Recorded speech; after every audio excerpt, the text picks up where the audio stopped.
Hello, everybody. How are you today? It is me, Demetra K, and I am sitting here with Donovan throwing rocks and hiding his hand, Sadiq, on this very hot weekend day. You name it. I think hell bust wide open on Friday. I'm pretty sure that it did. Pretty much. It got to, from what I saw in my car, sometimes 120 degrees. 100, like what can you do in or with 120 degrees, y'all? You can't do nothing. Well, one thing I know with that kind of weather. Oh, no, you can always do that. Well, no, not under that weather. Oh, okay.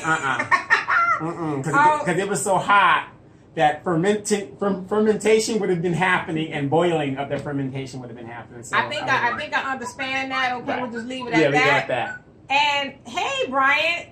And I also like to say hi to YouTube and those on the podcast as well. We are going to get right into it. I just want to rant for a little bit about how hot it was on Friday. Like I said, it was 120 degrees. And not only was it 120 degrees for your girl, our electricity went out in the neighborhood. Not my neighborhood. Well, you don't need to rub it in, okay? All right. It went out at like 7 o'clock Friday evening when it was still like 110 and did not come on until another almost 24 hours later. And you want to know why that is? Because they put so many damn of those houses right on top of each close other. Together. So they're on the same series, and that just blows your stuff out. Golly, it was so hot, y'all. I slept outside on my patio outside of my room for a couple of hours until I started to get bit up. Then I was like, okay, maybe you might want to go inside and endure the heat. It was awful. Got like 2 hours of sleep the whole night. It was terrible. But the lights and electricity and all that is back on, so we're good.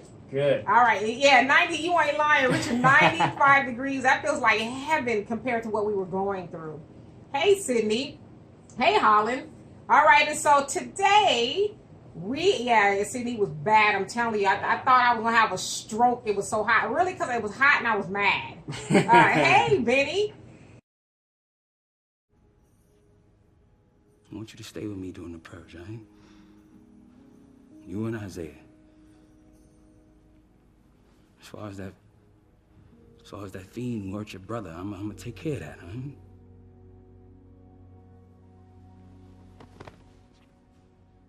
Take care of it. Yeah. What you gonna do? You gonna hurt him? Kill him? All right, come on. No, because that's your answer to everything. Right? That's who you are.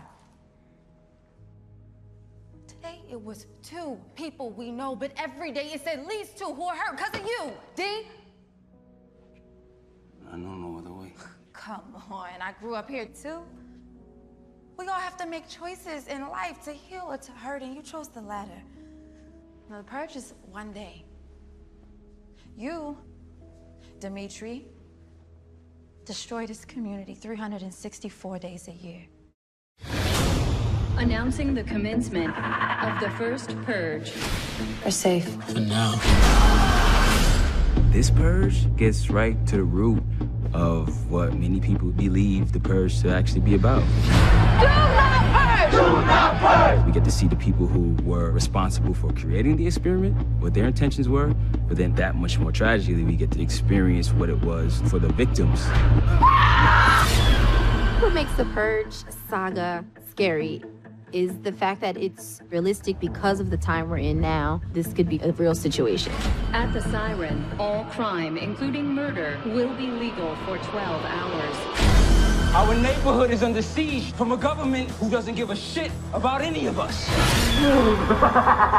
People don't have much money because this is an impoverished community, so they're willing to do a lot more extreme things.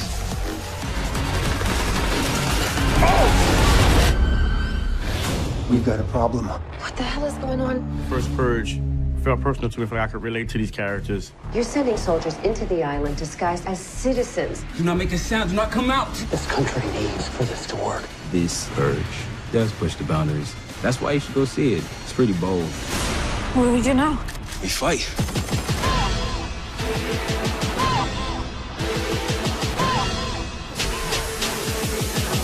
The first purge. This is only the beginning. Tonight allows people a release for all the hatred and violence that they keep up inside them. This won't bring him back. It won't make you feel any better. Thank you. It is a night that is defining our country. Citizens, this will be a tradition we celebrate every year. Join the first Purge. Isaiah, come say bye. Go do your thing, sis. Always. I'll see you tonight. People are now calling this controversial experiment of legalized crime the Purge. Do not purge! Do not purge! You and Isaiah, just stay with me during the purge. Oh, we're gonna be fine on our own. We are here with Dr. May Updale. She came up with this experiment. Is the purge a political device? It is a psychological one. If we want to save our country, we must release all our anger in one night. Tonight, we'll see the good and evil in everyone. This is your emergency broadcast system announcing the commencement of the first purge. Our neighborhood is under siege from a government who doesn't give a shit about any of us.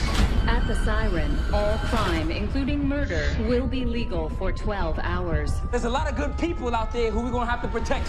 All emergency services will be suspended. We gotta be prepared for anything. Your government thanks you for your participation. Parties, you predicted a much higher level of participation. Human nature does not obey the laws of politics. What the hell is going on?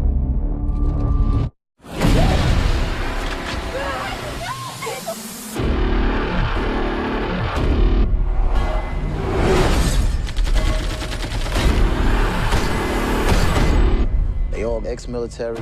Something funky going down, D. You're sending soldiers into the island disguised as citizens. This country needs for this to work. No one's coming to help us. After tonight, nothing will ever be the same again. They forgot about one thing. They forgot about us. What have I done? Run! Stay strong now. I'm coming.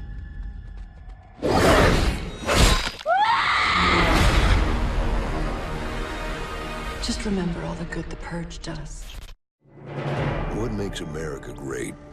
The answer's simple, really. Americans make America great. You are the lifeblood of the nation, and your rights as Americans must be safeguarded. There's only one solution to keep our country great: a new tradition. Participate today, and nothing will make you prouder than when your boy looks up at you and says, "Dad, I want to purge too." Long time no see. Yes, Benny, welcome. Welcome to the show. And so today, I talked about this last Friday on my Facebook page, the first Purge. That's the new movie that came out. I guess it came out on Wednesday, 4th of July. The reason I went to see the movie is because it was so hot and I wanted to get, some good air conditioning going on. And so went and saw the movie. And so we are going to be discussing that. I impress upon everybody to go see the movie if you can. It is really enlightening.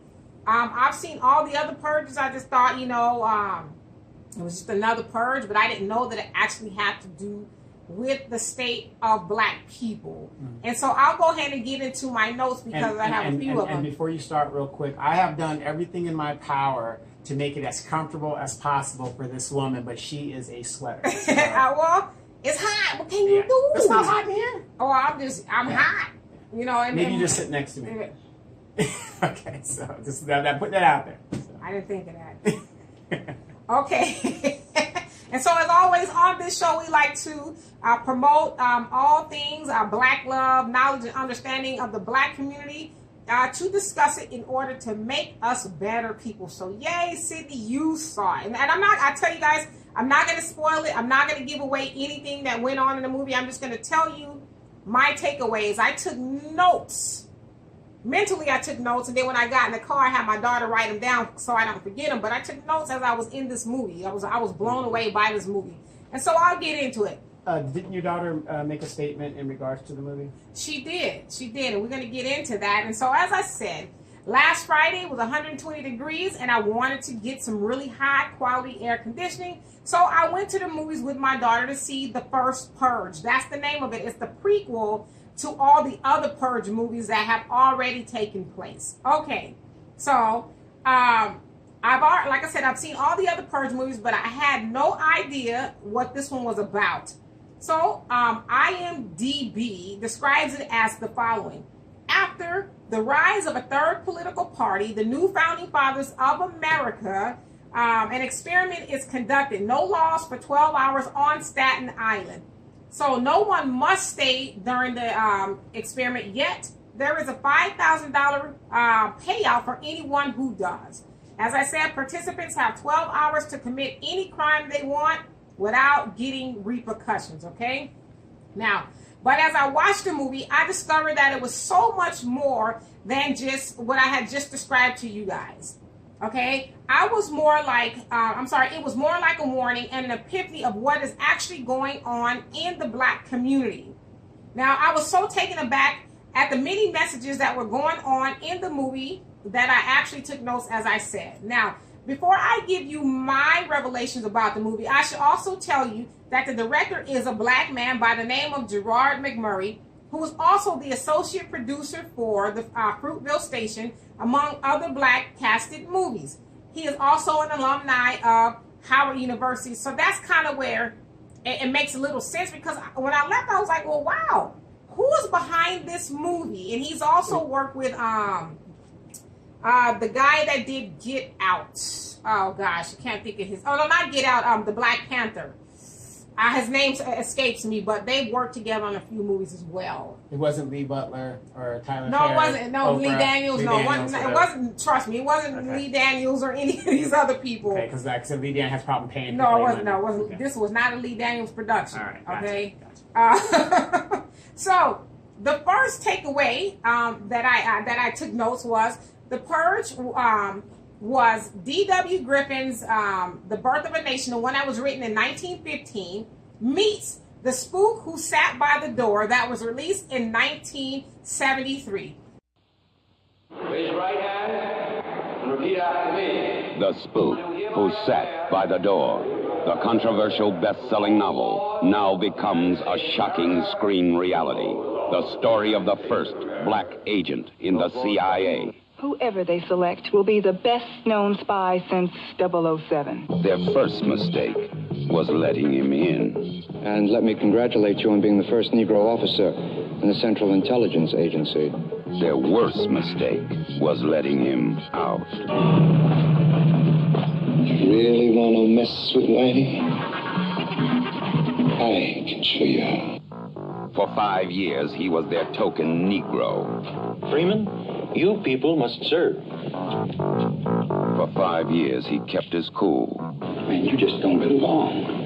I think you'd be happier with a mop in your hands. Like your mama. And in return, they taught him how to spy. How to fight.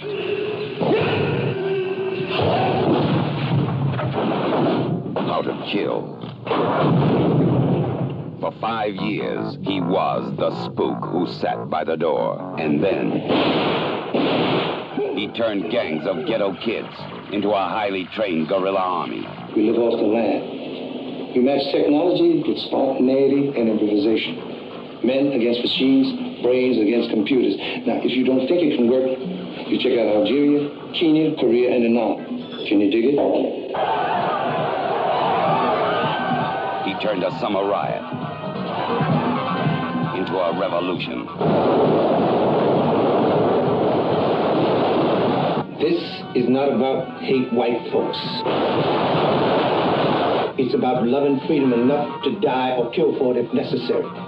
He turned the American dream into a nightmare. Yesterday, a novel. Today, a movie. The Spook Who Sat by the Door. And the mayor's office is now air-conditioned, courtesy of the Black Freedom Fighters of Chicago. Now, The Birth of a Nation was a very racist film that justified the brutality of Black people. The premise of the movie was basically to keep Black men, rapists, from raping white women. by using the KKK to keep them under subjection. Okay, now The Spook Who Sat by the Door is about a black man who was trained in guerrilla warfare by the CIA. After 5 years of realizing that he was the organization's token employee, he decided to leave and take his training to Chicago to teach a street gang how to survive and win the impending race war.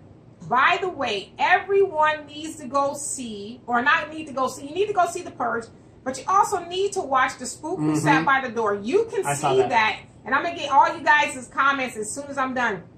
But you can go on YouTube and watch The Spook Who Sat by the Door. That is an awesome movie. So that's what this movie, The Purge, reminded me of. The original birth of a nation meets The Spook Who Sat by the Door. Okay, now number 2, The Purge is a visual of modern day eugenics. Okay, the eugenics program was created to rid society of black people and those who were considered to be a burden on society. At Planned Parenthood, the sterilization of black women were some of the tactics that were used to get black people and to keep the population down. So to get rid of black people rather, and to keep the population down. So far, you guys, it's working. Think about that. Now 3, prayer ain't worth a damn at a Bears meeting. Now, while the Purge was taking place, many of the black people in the community were held up in a church worshiping and praying. In fact, the marquee outside of the church says, "Pray not purge." So they were, and I won't tell you guys the movie, but they were in the church, let's just say, praying away what was to come. Okay? Now, just like in real life, we spend too much time praying and not enough time taking action. Let's not ever get it twisted. Black people have been praying since the Middle Passage, and we're still close to being in the same situation.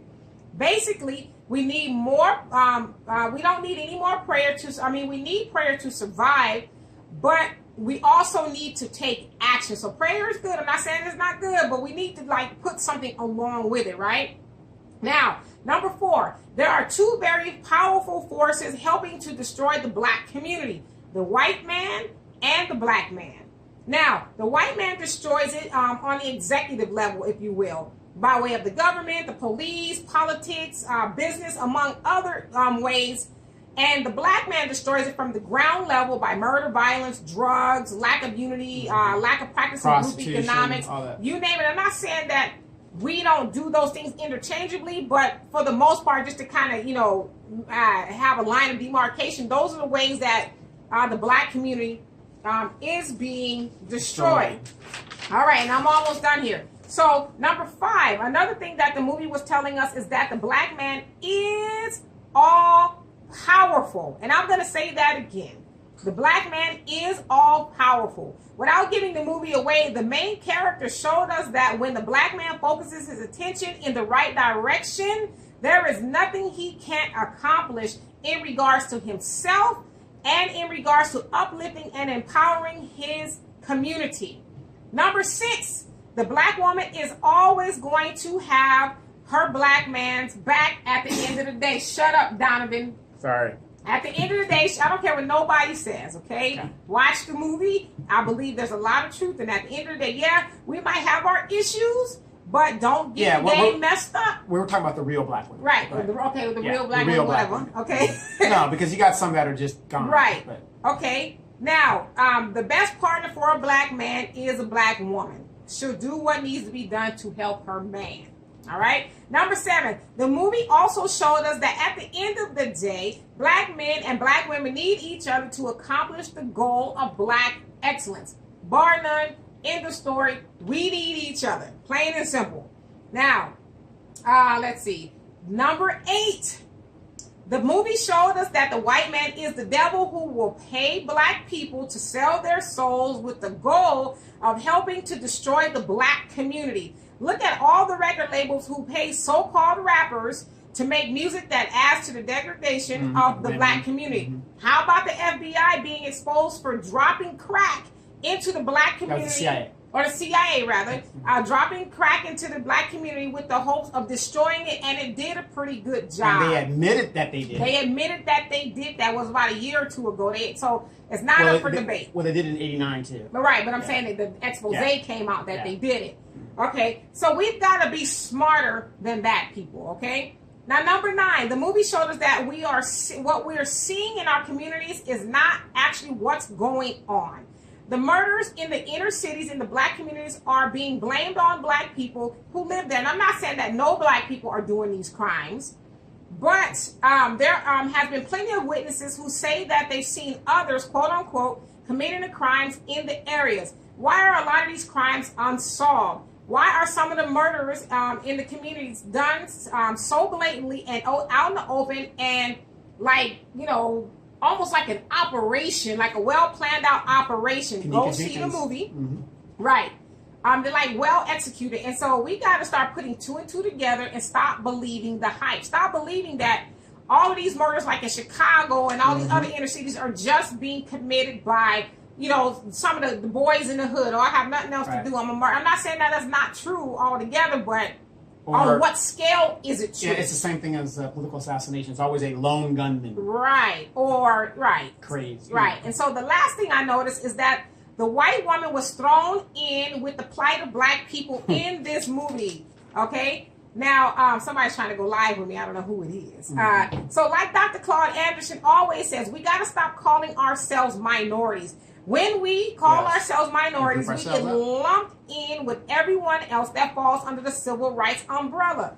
Whenever we hear about civil rights, we hear about women's rights, gay rights, immigrants, and everyone else who has been disenfranchised by the white man. But what ends up happening is black people's issues never get addressed. We got to stop calling ourselves minorities and stop allowing entities like the Democrats, Republicans, and a lot of black organizations to define us or put labels on us, okay? And lastly, keep in mind that black people are disappearing because we keep putting on the cape for everyone else, among other things. Now, in the words of my daughter, she says somebody or something is trying to tell us something in regards to these movies, the Black Panther, Get Out, this movie, and other ones. Why aren't we listening? So let's talk. Let's see what you guys have. What you got, Donovan? Now, real quick, before we get into the talk, let's take a look at a clip of The Purge. Brave citizen of Staten Island, thank you for your participation in this groundbreaking experiment. You are one of the pioneers. In 1 week, you will make history. As part of a program that could change our nation forever, you will be among the first Americans to purge. The experiment will commence with the sound of this alarm. For the next 12 hours, all crime within the Staten Island borders will be legal, and all emergency services will be suspended. Weapons of Class 4 and lower are authorized for use. All other weapons are restricted. You can purge as an individual or as a group for whatever reason you choose. You may want to settle a personal score or simply release the rage that is burning inside of you. If you believe in the goals of the experiment but do not wish to participate, leave a sign of support outside your home. We suggest a bouquet of blue baptisia flowers, a symbol of rebirth. News media and government surveillance will operate with a heavy presence throughout the experiment. If you are concerned about revealing your identity, we suggest you wear a disguise or a mask. However you choose to purge, you are a true patriot. God bless you and all who purge. And God bless the United States of America, a nation reborn. Announcing the commencement of the first purge. Tonight allows people a release for all the hatred and violence that they keep up inside them. This won't bring him back. It won't make you feel any better. Thank you. It is a night that is defining our country. Citizens, this will be a tradition we celebrate every year. Join the first purge. Isaiah, come say bye. Go do your thing, sis. Always. I'll see you tonight. People are now calling this controversial experiment of legalized crime the Purge. Do not purge! Do not purge! You You and Isaiah, just stay with me during the purge. Oh, we're gonna be fine on our own. We are here with Dr. May Updale. She came up with this experiment. Is the purge a political device? It is a psychological one. If we want to save our country, we must release all our anger in one night. Tonight, we'll see the good and evil in everyone. This is your emergency broadcast system announcing the commencement of the first purge. Our neighborhood is under siege from a government who doesn't give a shit about any of us. At the siren, all crime, including murder, will be legal for 12 hours. There's a lot of good people out there who we're gonna have to protect. All emergency services will be suspended. We gotta be prepared for anything. Your government thanks you for your participation. Parties, you predicted a much higher level of participation. Human nature does not obey the laws of politics. What the hell is going on?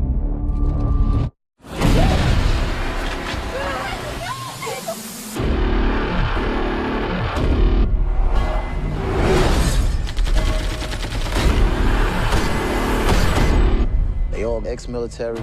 Something funky going down, D.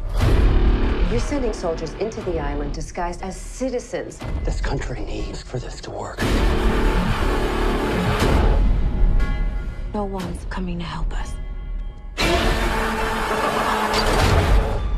After tonight, nothing will ever be the same again. They forgot about one thing. They forgot about us. What have I done? Run! Stay strong now. I'm coming.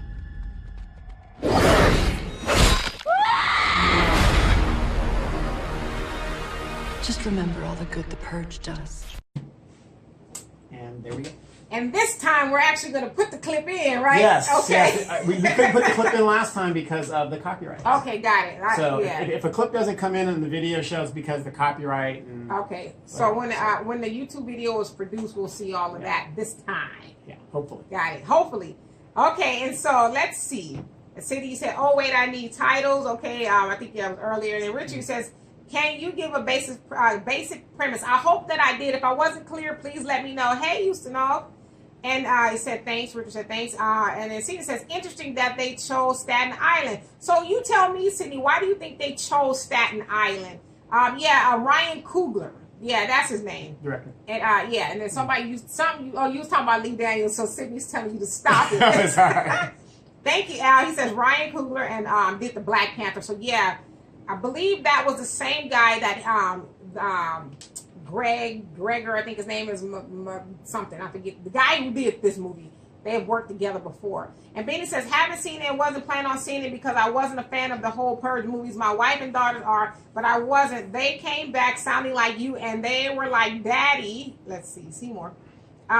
You like this one. And now that you, Demetria, are so excited about it, I guess I need to go see it. Yes, you need to go see it. And I'm sure there were other messages that were in the movie that I didn't take away, but those are the things that I was like, wow, this is so blatant. I mean, you guys, I'm telling you, I don't want to give you away the movie, but the thing is, like some of the masks that the dudes, and I won't tell you who had on, it was just like, whoa, we're doing that? So, I mean, some of the masks were like blackface, like the old school blackface that these dudes were wearing. And then Brian, he said, yep. And hey, DeMarcus, he says, hell yes. He says, yes, speak the truth. I'm trying. And Cindy says, interesting, it was not enough purging. Oh, yes. And that's another thing that I wanted to add. How can I say this without giving it away? During the movie, certain things weren't taking place the way the powers that be wanted them to. And so then they made it so. I'll just say that much. They being the powers that be, the white man, they made it so. They fixed it to where it would go in their favor, if you will. And then Houston Aubrey said, black women are our black men's downfall. Oh, Lord. Preach, brother. No. Preach. Preach it. No, preach. He recognizes. No. He recognizes, right. Who is helping the white man put us in jail? The black woman. Child support and all that other stuff that's going down. Instead of saying, hey, we have an issue here, we brought a child here. Number one, why am I getting pregnant as a black woman when this man told me he's irresponsible or he's a thug? Yet I still decided to have a child with him. I'm with you, brother, so I'm not going to take over, but yeah, I'm with you. I'm gonna get through the rest of these comments, and I'm gonna deal with that. Okay. I'm lucky I don't have my pen on this table. I took notes for you. And then so Brian, you agreeing. And Sydney says, "What I learned, we ain't ready yet." No, we're not ready. We're not ready. That's why I say, everybody, please just watch The Spook Who Sat by the Door. Just watch the movie, please. And Tupac said that too. We're not ready for Black President. We weren't ready. Well, we're just not ready in general. And you know, my daughter, like she said, what aren't we as Black people getting? Well, why is it so hard for us to understand that these things are not coming? They're already here for Black people. The things that I discussed and that things that went on in this movie, it's not even really fiction. It's real life. These things are real life. Yeah, but if you're only taught to survive day to day, you see mommy surviving day to day, and she's teaching you that, that's all you. Well, mommy and daddy. Well, yeah, so that's what I'm saying. If you don't, right. you know, that's all you're taught. That's all you're taught. And the majority of us, Black folks, that's all we're taught. Because you look at our middle class and our so-called upper middle class, it's a small group. Do we have an upper middle class? Well, you know, the Bill Cosby. Oh, God, I was about to say, where they at? And then Sydney, you say Chicago. And then DeMarcus said, the movie opened my eyes so much. Yeah, I mean, you know, it was an eye-opener. I think, to me, the most shocking part is that the movie, the messages were so blatant, like, wow. They're not even making a search for it. It was just like, pow, right there out in the open. Can I ask a question? Sure. Why aren't they promoting this movie on TV and things of that? I don't know. But do you think that's part of the purge to make sure that the masses don't see this in the whole and get it off the screen as quickly as possible? My brother, he said that he saw the advertisement. He's like, I'm not going to go see that because it just looked like a bunch of people running around and stuff. But when I broke it down to him, he was like, oh, okay, I didn't know. So I'll go check it out. That's what I'm saying. They're advertising. But notice that when it comes to something that's going to... Right. They don't put the money into it. I like the movie overall. I just think we all need to go see it. And I don't know why it wasn't advertised. Why isn't Auntie Maxine saying we need to go see this? Why are these so-called Black leaders saying we need to go see this? Because they're part of the problem. Yes, there you go. Thank you. And Al says Black Friday is the purge with low price HD TVs. Yes, you know what? preach it, brother.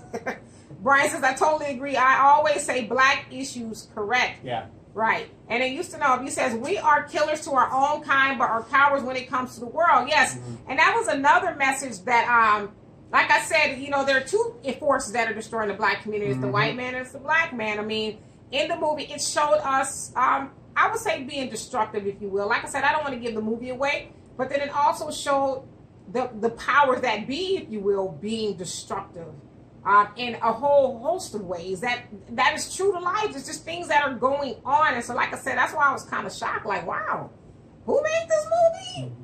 Because I know the other purges weren't on a racial level per se. And then Sydney says they chose Staten Island. No subway systems, no way to get off the island like the other boroughs. Yeah, because in the movie, in the beginning, they gave people an opportunity to leave because they wouldn't be able to once the purge starts. And so, yeah, so that makes sense. So for my Hispanic brothers and sisters, Trump is giving you a chance to leave now. Really? Is that what that was? before the wall gets built. And DeMarcus say Black people would do anything for money. Some just want to purge because of the money. Yeah. Yes. I agree. Now, but DeMarcus, if you notice in that movie, some were like, you know what? We ain't going to purge. Even though they were offering quite a bit of money to do so, they weren't going to do it. And so, like I said, it was fixed in some other way. We won't give it away, but... Let me ask you a question. If they offered you money to leave this country, what would be your asking price?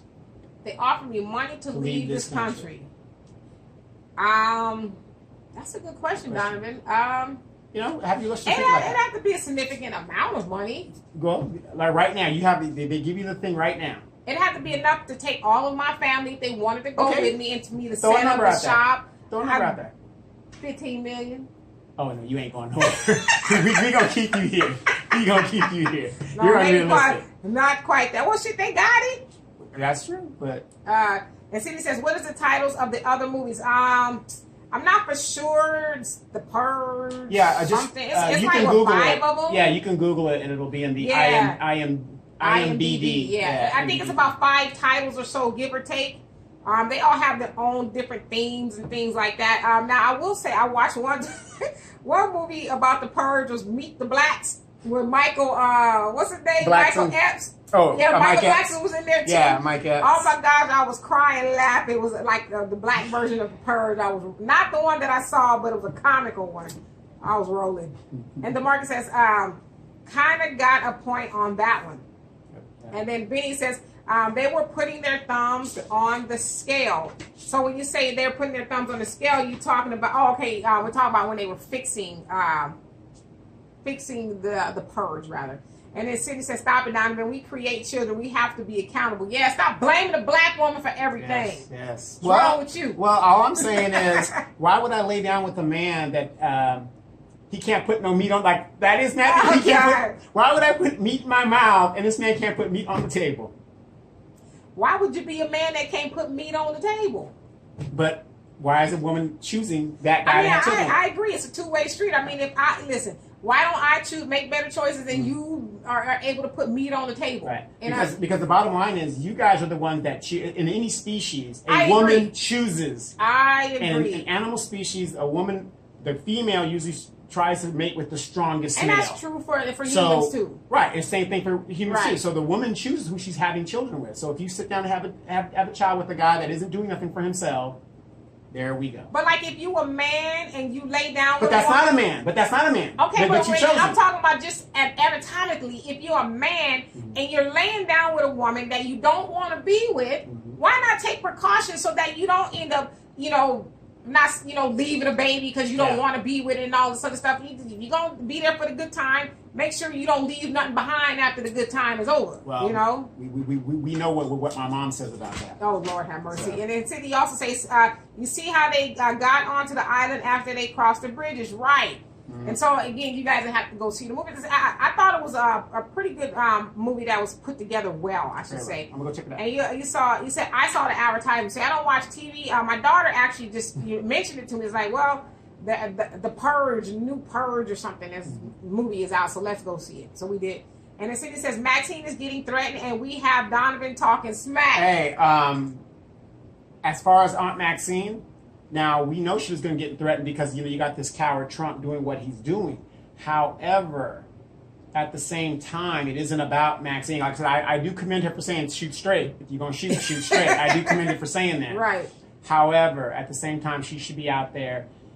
All this wouldn't be coming to pass right now if they were been doing what they were supposed to do from the very beginning. That's why a lot of people are just leaving the Democratic Party. They're just done. People see what's going on. Yeah, I get what Sydney is saying, though, because I haven't really been following the whole Maxine thing. I know that she, told people to harass Trump's people, and then I guess people are threatening her. She said it's better shoot straight. Well, she didn't say harass. If people are taking that out of context. She didn't say harass. She didn't say harm. She said right, harass. Exactly. Yeah. And it isn't the context of going there and touching we know what she meant, but I agree with Sydney in that as our black woman, regardless of how we feel about her, we should have her back and pretty much say we wish you would touch her hair on her head. Well, right now, I agree with you, and I agree with Sydney, but the problem is when your own Democratic Party leaders aren't backing you, what does that tell us? What's it going to take? Well, I mean, we know the Democratic Party is who they are, but at the end of the day... but shouldn't Nancy Pelosi and Schumer be like, yeah, we're with our colleagues? It's all about money. They're not going to rock the boat with the money. Exactly, and that's what I'm saying. Maxine should be like, you know what, F y'all, I'm going independent. Well, no, I'm going to start another party. They got to cash checks together. Right, but do you see what I'm saying? I get what you're saying, but I get what Sydney is saying as well. So DeMarcus says, now I have to watch it again just to be sure if all the messages were being told. It's crazy how they give us a hint as to what is going to happen and what is happening. Because a lot of those things are already happening, but we got our blinders on like, okay, I'm just going through life, Walking Dead. We're too busy with Lee Daniels said about Monique and what, who Will Smith is sleeping with and all the other nonsense. And like, these things are going on right before our very eyes. And then Sydney says, but that is real, though. They chose a borough where most of the officers in the fire department live in New York City. Copland. Right. So, I mean, I actually want to see it again, too, to see if I caught everything. I mean, I was just like I was excited while I was watching this movie. I was blown away with just a whole lot of things. Like, whoa. It make you feel like watching Roots. You're just excited, but at the same time, you're sad. No, I didn't really like Roots, but... It was just, I was like, wow, really? They giving it to us. Like they giving us the game. And what are we going to do with it? Are people going to be like, oh, no, it's not true. It's not real. You know, what are we going to do with that information? And then let's see. Al says, men should know meat doesn't always go on the table. No pun. Here we go again. You going to get censored again this week? And Cindy says, however, the purge is happening now. Yeah. Create a third party. Watch the movie Donovan. I'm going to watch it. Right. I mean... You know, I'll watch movies like that have a message. You know I ain't going to tell you to watch no. Now, when the last time I told you to watch something stupid? I think it was White Chicks. You know, you lying. You told me to go watch that Girls Trip because we did a show. Oh, that's about right. It. Oh, that's my right. God. Yeah, it wasn't a great, but that's why we did the show. I showed you this is the kind of stupidness that we spend millions of dollars going. But yeah, Friday after next. I can go on and on. Some, you know, the first Friday was great. Anything after that, leave it alone. It's a classic. leave it alone. Right. But no, we do need a third party. We keep talking about it, but it's like, when are we actually going to do it? We know the Democrats don't love us. Democrats, yeah. Republicans don't love us. And that's another thing, too. Like, Republicans, and there's, what's her name? The Candace, the Candace Castro, chick. yeah. No, the black girl that's been making a circus with Kanye. Oh, yeah. I can't think of her name. But she keeps talking bad about the Democrats. Like, girl, you acting like the Republicans just have always been good to black people. Well, technically... They have not always listened. No, they haven't, but what? In the critical time that we needed these rights and stuff, who was the one opposing civil rights? Democrats. Did Republicans have slaves ever? Yes. Okay, so... Both parties did. That's what I'm saying. But what I'm saying, in the modern age, the Democratic Party has the one that's been hoodwinking us. They're the ones that did... and put us in the state that we're in today. The Democratic Party has been hoodwinking us, but the Republican Party has been hiding.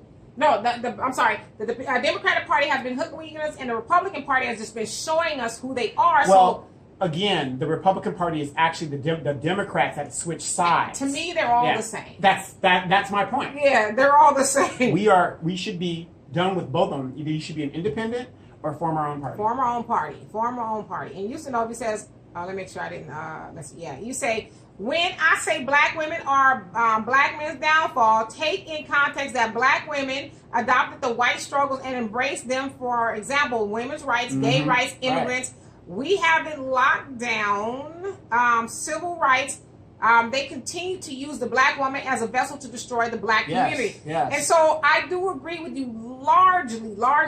I do agree with you, and that the black woman was, in your words, hoodwinked and sucked into a movement that had absolutely nothing to do with us, and that was the women's lib movement. 74% of black women today have never been married.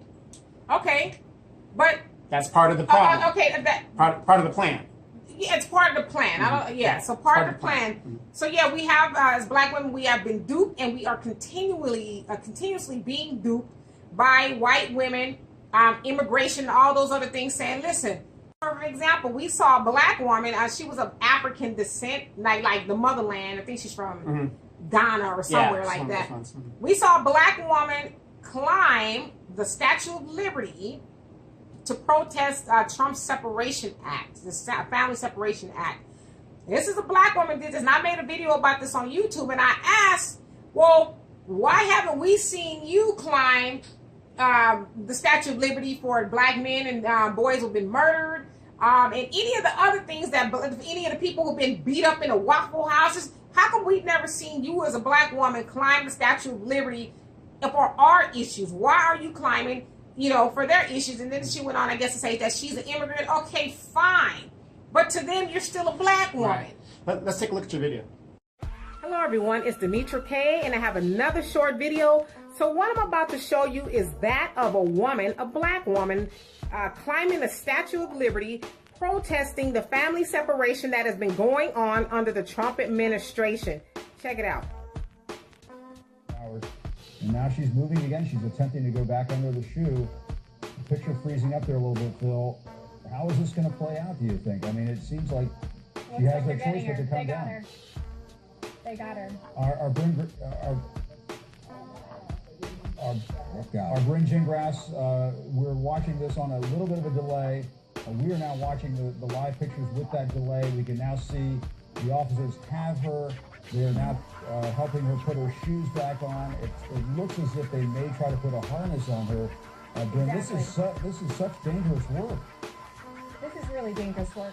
Okay, so what you just saw was a black woman climbing the Statue of Liberty to protest the family separation that has been going on under the Trump administration. Okay, so she's part of a group called Rise and Resist, where they protest against the government that violates people's civil liberties and things like that. Okay, fine, great, and whatever, but I have questions for this black woman. How come we've never seen you climb the Statue of Liberty to protest police brutality of our black boys and men? Tamir Rice, Trayvon Martin, who else? We got Michael Brown, Sandra Bland, even a woman. How come we've never seen you climb the Statue of Liberty then? What about when CPS removes our babies from our homes, a lot of times unjustly, and it takes forever and a miracle to get those babies back?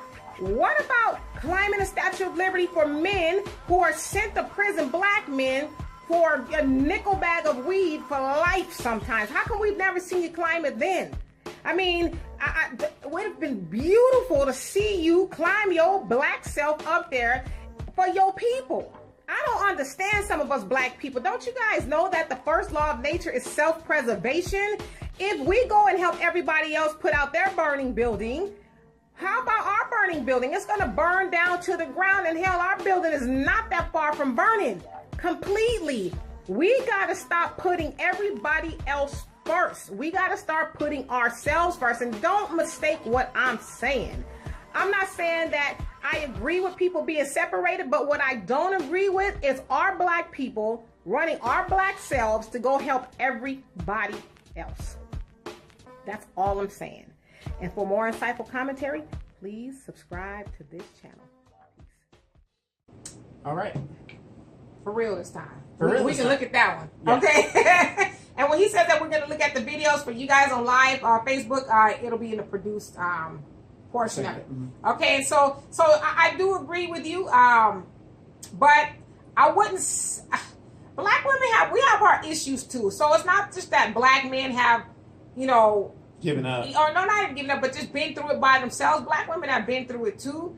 We are a group of people who just do not, I guess we've forgotten how to love each other and stop fighting with each other. And because at the end of the day, if we going down, which we are, we going down together. Yeah. The black population is roughly 13%, and it's been that way for 60 years. And so the fact that the black population is stagnant and or going down, that means that it's not just black women are going down or just black men are going down. We are all going down. We don't procreate together. Right. We don't do anything together. And we are literally disappearing. I impress upon you guys, anywhere you go, whether you go to a restaurant, the movies, outside, amusement park, anywhere, look around and see how many of us you see in that same area, and it's probably just going to be you and one other person. And always remember, use it 13% of wherever you're at. If there's not 13% of us there, we're disappearing. We are disappearing. Right. I mean, the numbers don't lie. Right. We are disappearing. And then DeMarcus says it was a very good movie. It was. And then he says, Donovan, need to go watch it ASAP. I will do that. He was the second person I called after I got out of the movie, and he said, I'm going to watch it. Well, I have Netflix and Hulu. I don't have Fire Stick, so I don't know, So I'm going to watch it, though. Yeah, I went to the movies. I didn't do what you accused me of doing. Okay, so you told me to get your Fire Stick out. I was like, I thought you had a Fire Stick. I don't have a Fire Stick. Oh, okay. My bad. You got all these goddamn TVs up in here. You ain't got one Fire Stick? Not one Fire Stick. Okay. And then Sydney says, was a third party who started the Purge. Yeah, it was a third party. But it wasn't our third party. It was somebody else. And so you say Owens. Who was Owens? And it says, I saw a clip where the black people were in the store during the blackout and the batteries were given free of charge. Lord have mercy. And he says, will you address the Ask D&D segment about the black woman in Walmart getting the eyebrow wax? Don't let me forget that. We'll do that at the end. Okay, wait. That must be some new news. Yeah, it's we'll do it at the end. And Sydney says, but there is interesting article I found on, you said SPIC website. Interesting how they treated people from Africa on the border. Well, I mean, we know that people, African people or people of color other than Hispanics that try to come over here, They don't come over here. Right. You know, for the most part. But then they're also saying, too, I can't remember where I saw it, but they said that African people migrate or immigrate over here legally the most. Out of anybody else, Africans might immigrate the legal way out of all the other races. Would you like to want to know why that is? Why is that? After seeing how they treat the Negroes over here, they said, I don't want to mess with this white man no more. I don't want to get my head busted at all. We will go over there legally. Okay. And then teach those Negroes how important education is. Is that what they say? That's what they did. Because they said, that white man is nothing to mess with. Look, white people are so vicious. Aliens don't even come here anymore from space. Have you noticed that? I haven't seen any aliens lately. That's what I'm saying. Yeah. In the 50s and the 60s, aliens were coming here all the time. Right. Not when they landed in Mr. Gilmore's field. You stupid. aliens said, leave that place alone. Right. Candace Owens. Okay, that's what the Owens said. That's her last name. Yeah, she's I've seen a few of her interviews, and she is that chick for the right wing. Okay. That's who she is. She's the black woman that gives validation to all the other white people that black people are messed up. And like that black lady on Fox News with the high arching eyebrows. Yeah, she looks like she's asking a question. She's on that team. Yeah. She's doing the master's bidding in that, making everybody think that black people have all these issues, and they have all these issues solely because they're following the Democrats and this, that, and the other. I won't say solely, but it is largely because we do follow, hey, Secret Garden, because we do follow the Democratic Party. And we don't come up with ideas of our own. Yeah, my mantra is this. Vote your interest. I don't care if it's a Republican agenda. If you're pro-life and that's the Republican agenda, okay, vote that. That's your agenda. Don't vote. Have you ever keep saying they got the Democratic platform? Do you know what the Democratic platform is? Mm-mm. You ask people, the average person, nobody knows what that is. But yet the Democrats say the Republicans are bad because they take money. But don't the Democrats take money too? Well, yeah, there's a lot of them who are rich. Right. I mean, not to keep beating up Maxine Waters, but Nancy Pelosi. Nancy Pelosi, a lot of them, they went in, all right, but then they came out on top. Ghostbusters. Yeah. And Cindy says both of them, when the purge starts, I am blaming her for Kanye. Yeah, and the thing is too, let's just say something like the purge movie does happen, they're not gonna say, well, you're a good black person. You're the type of black person that always agrees with white people, and you always, do what we ask you to do. So you know what? We're gonna spare you. We're gonna give you an extra biscuit. I don't know. That's not gonna happen. And then Benny says, well, we are only going to take as entertainment, be taken as entertainment, because entertainment is the only vehicle that this type of information is served to us when we try to use the truth hidden in plain sight of entertainment. It can easily be dismissed as fictional form of entertainment. Rather, it be true through music, movies, books, etc., etc. No respected mainstream media outlets or politicians would never illuminate these issues with the zeal and consistency because it's not a priority. No, absolutely. And so I think that's why when I went and saw the movie, I was like, well, how did this escape me? Well, I mean, I don't watch TV, but the reason why I say that, how did it escape me? Now, admittedly, too, I haven't been on social media a lot, but I was like shocked that I was the only one on my timeline or anywhere that picked up on those things on the movie. Maybe you guys just didn't post about it. I don't know. But like when people saw Get Out, everybody was talking about it, Black Panther. And so Al asked me a question. He says, well, what did you like better, the Get Out or this movie? Well, they're not really the same. But if I had to choose, I would choose The Purge because it gave it to us. It didn't make us work for it, Get Out was the one where the brother was being held hostage. Yeah, and they talk about you in a sunken place, and he was, with the white girl and all that other stuff. Yeah. But this movie, it just gave us the information. So I think that's where I was shocked. Like, how come I hadn't heard about it? How come a lot of people aren't talking about it? Yeah, and Benny brings up a good point. It's so funny how people can tell you LeBron is coming to Los Angeles. Is he? And all the, the entertainment, they can tell you everything that's going on in other people's lives, in these entertainers' lives, but they can't tell you anything that's going on in their own neighborhood. Yeah, like this is some need to know stuff. And again, I talked about the movie, the Spook Who Sat by the Door. I saw that. If you haven't seen it, see it. I think you can look it up on YouTube. It's on YouTube, yeah. YouTube. See it and see it again. Because in that movie, it told us what we needed to do. And this was 45 years ago. Yeah. That this movie came out. 1972. And we're still here. We're still doing like I said in the end of the movie, I want to tell you guys the ending, but it left it to where the ending could be written by us. Okay. It was more or less like, okay, here's the blueprint. Now you guys write the ending of this movie. Okay. That's the way I took it, though. The Spook Who Sat by the Door. Got it. Let's see.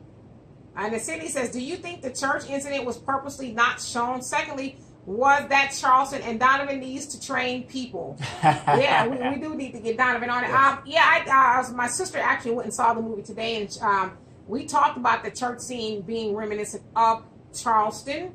And he also say, I think that this actual what happened in the church in the movie was not shown to not come across as insensitive to the real event that happened in Charleston, but in Childish Gambino's video, "This Is America," was pretty blatant. You know, it was, you know, for those of you guys who haven't seen the video, Childish Gambino mows down the whole choir, the church choir in the video. And so, yeah, I think that's probably why they didn't show it. But that, to me, the church scene was very telling. Like, black people, how long y'all gonna be praying? When y'all actually gonna do something? Stop singing and start swinging. I'm just saying, like, when is, like, okay, God heard you, and maybe he's like waiting for you to do something. Right. Okay, I get it. I don't know. And DeMarcus says, but see, they advertise Get Out so well. That's why people don't really know the Purge. The Purge. Okay, what's coming out until that week? See, I didn't know. I didn't, like my daughter said, well, let's go see the Purge. I was like, okay, there's a new Purge. And originally, I was like, I don't want to go see it. It's probably going to be stupid. But again, like I said, it was 120 degrees that day, so we went and saw it. Right. And I was glad that I did. Yeah, I got what you meant, DeMarcus. And then Ali says, IMDb says it's a new Purge movie in 2019 about black men and child support. Today is the tomorrow you worried about yesterday. Yep. Amen, brother. Amen. Y'all on this damn child support. Well, because you got to remember, there a lot of women black women not women in general, I'm sorry, are using that as a vehicle it's a check. And it's being used disproportionately. If you like it or not, and for the listeners that are listening, if you have sons, the best way to scare the hell out of that child is take him down to family support court and sit him down all day and see what these young men are up against, because the state is representing that female. She doesn't have to show up. A lot of these young men are showing up to court, if they show up at all, no legal representation because they can't afford it. So, boom, they get hit with this child support that they can't afford. They're already in the rears because the girl waited 3 years after they broke up. Now, if you don't want to be with me, I'm going to take you to child support. And he could never catch up. And it's just, it's the same thing as Section 8 and these women. You're willingly taking money. Do you mind if I turn the thing on? No. They're willingly taking money, you know, saying, okay, well, I got to do is get rid of the father and I can have this crib for myself. It's, you know, these things are happening. And it's never a problem until it happens to your son or your brother or your dad, you know, in some situations. And that's when it becomes a problem. And then you can't help for us to be resentful. I mean, it's just... Y'all bring up child support one more time. What is it? It's rough. No.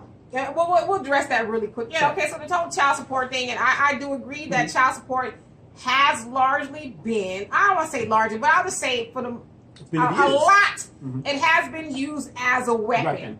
If you don't do this A, B, C, and D, and Madam, and my feelings, blah, blah, blah, all that. So I know people who have done that, and you're right. People do need to educate their sons about that. But to me, it's just an easy fix. Like, don't sleep with somebody you ain't trying to have no babies with. Now, again, you can't always foretell the future and think, okay, she look like one that's, you know, if I break up with her, she gonna take me through the, you know, the stuff. But just be a little bit more cognizant of who you laying down with. If you ain't trying to, you can't see yourself spending the rest of your life with that woman, don't put your seed in her. Well, there are some situations in child support where the father is not the father, but the court will continue to make him one. But I'm talking about the In normal general, stuff. right, In general. I'm talking about stop sleeping with women you don't want to have kids with. Stop sleeping with women you don't even want to see next week. Okay, okay, that's great. Now you're speaking from the man's point of view. You as a sister, stop condoning your girlfriend's behavior. No, I'm just saying in general. I'm about to say, hold on, you guys. Yeah. Stop condoning your girlfriend's behavior. Like you said, you know girls and friends that do this stuff, but yet y'all remain silent. Yeah, well, I do agree with that. I'm not one of those women though who will say, girl, you get him, you go, and then you get him. I don't agree with that. Because as I said before, my daughter who was 25, I had me and her father were broke up when she was 1.5, but I didn't pursue child support. For one, I made more money, and two, I knew that me pursuing child support was going to put him in a bad situation. So I didn't want to make life harder for him. There was times I would have been justified in taking him to the man, but that's just who I was. Right. He can't afford to pay me that. Right. He gonna be in arrears, and his whole life is gonna be screwed. So I didn't do that to him. Right, and he went on to have other children. And then they did it to him. Exactly. Okay, he went on to have other kids, and they did it to him, but it wasn't me. Gotcha. And I tell you one thing, he ain't married to no sister. Okay, there it is. Now, back to regular scheduled programming. DeMarcus says, the first thought that came to mind when I watched The Purge is how the world is being overpopulated and how they are going to take care of that issue. Of course, we as African Americans will be first. Oops.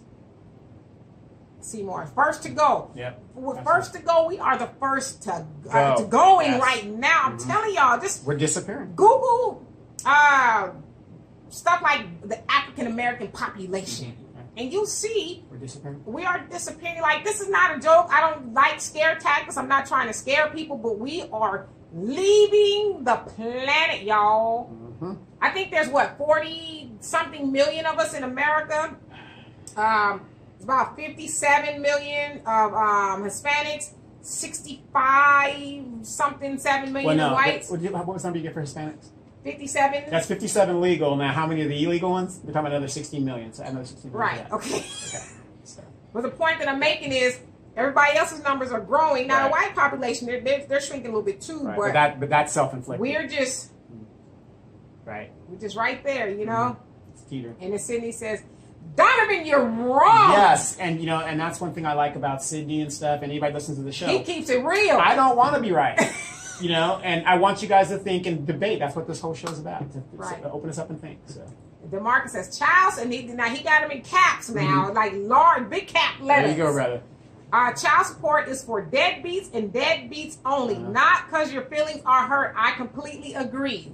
So somebody agrees with you. Yeah. Oh, there's a lot of brothers that agree with me and don't get me wrong, when you're young, you make mistakes, and as you get older, you learn from those mistakes. My first child, I went to the child support system, and trust me, I learned my lesson. Donovan's still bitter. His child ain't been 18 in a long time. Right. It's cheaper to keep her. But and listen, while he talking, he going. but I'm gonna tell you this though. The reason why I'm kind of upset with that is because of the fact that in my situation, this bitch went and got default judgments while I was fighting for the country. You were deployed and couldn't do nothing about it. And I couldn't do anything about it. So that's and I agree with you 100%, DeMarcus. It is for deadbeats and deadbeats only. But to your other point, there are some people who are like, well, shit, since you ain't trying to be with me, right? I'm gonna hook you up. But this is what I always tell men, and I'm gonna tell y'all. Stop allowing women to do that to you. She is not the judge, the jury, or the executioner. She does not have that power over you. Take her ass to court. Get custody of your child, whether it's 20%, 30, 40, 50, 60, whatever. The more time you spend is less your child support. The more time you spend, and then if she tries that, well, you can't see your child because you didn't do A, B, C, and D, wave those papers in her face. And bring the sheriff. And they are going to make her comply. Stop allowing these wayward-ass women who are in their feelings to control you. If you want to see your child, you should walk over hot coals and broken glass and a whole host of other things to go do that, and she should not be a factor to stop you from seeing and your record child. it. You got a camera on your phone. Record all interaction. If you must. Yeah, if you must. And like I said, my mother didn't give me this advice until I was older. She said, this and this, don't get pregnant. No. And I can understand why she didn't tell me that when I was younger, but now that I'm older, she's right. Just stop dipping in raw with women you don't want to be with. Yeah. You know, a lot of these women are like, shoot. I mean, and I get it. I got your baby, and now you ain't trying to have nothing to do with me. You ain't trying to have nothing to do with this child. I but get it. Again, you can't make a father be a father. I could make you pay, though. Yeah, you can make him pay. Stop getting in that situation. Yeah. That's all I'm saying.